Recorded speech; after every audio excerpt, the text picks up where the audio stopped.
আসসালামু আলাইকুম। জমি বিক্রয় হইবে। পিরোজপুর পুরাতন বাস স্ট্যান্ড গোল চত্বর সংলগ্ন ক্রিকেটের রয়্যাল বেঙ্গল বাজারের পিছনে জমি বিক্রয় করবে। জমি ক্রয় সূত্রে মালিক হচ্ছেন মরহুম মেজর জিয়াউদ্দিন আহমেদ।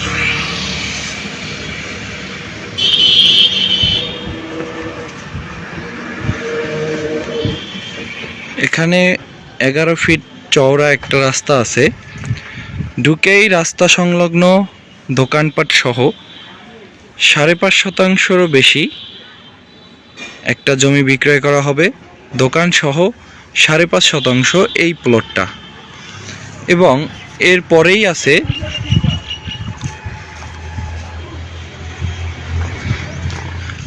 আরও 5-5-10 শতাংশ এক একটা প্লট করা। এই 5 শতাংশ এবং সামনে 5 শতাংশ। এখানে আপনার 5 শতাংশর এই 5.5 শতাংশের বেশি যেটুকু আছে, এর পাশাপাশি এই 5 শতাংশ একই সাথে নেওয়া যাবে, এবং চাইলে আরও 5 শতাংশ একই সাথে নেওয়া যাবে। এখানে আছে আরও হাতের বামে, ঢুকতে হাতের বামে আরও 4 শতাংশ, পাশে আছে আরও 4 শতাংশ। এই যে নেট দিয়ে গ্রাউ দেওয়া এটা সহ এখানে 4-4-8 শতাংশ, এবং এখানে আছে আপনার 5 শতাংশ, এখানে 5 শতাংশ। এই পুরো জমিটাই বিক্রি হবে।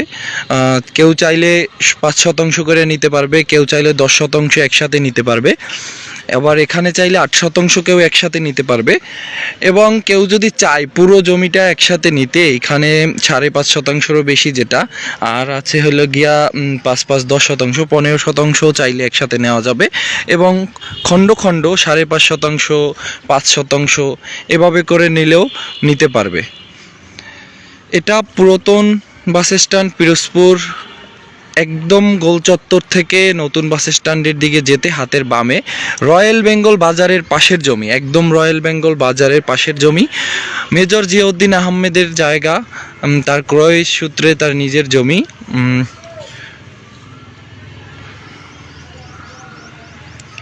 এই দোকান সহ মেইন রাস্তা, মেইন সড়ক সংলগ্ন মেইন রাস্তার সাথে 5.5 শতাংশেরও বেশি এই জমিটা, ওই নেট থেকে এই পর্যন্ত। রাস্তা প্রায় 11 ফিটের চওড়া রাস্তা আছে, পাশে ভিতরেও রাস্তা পুরোটা জায়গা আছে।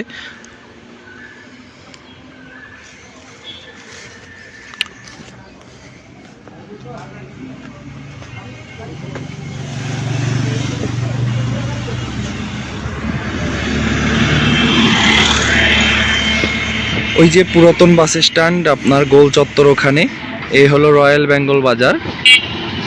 রয়্যাল বেঙ্গল বাজারের পাশেই, একদম পাশেই এই দোকানপাট সহ বিক্রয় হবে 5.5 শতাংশ জমি।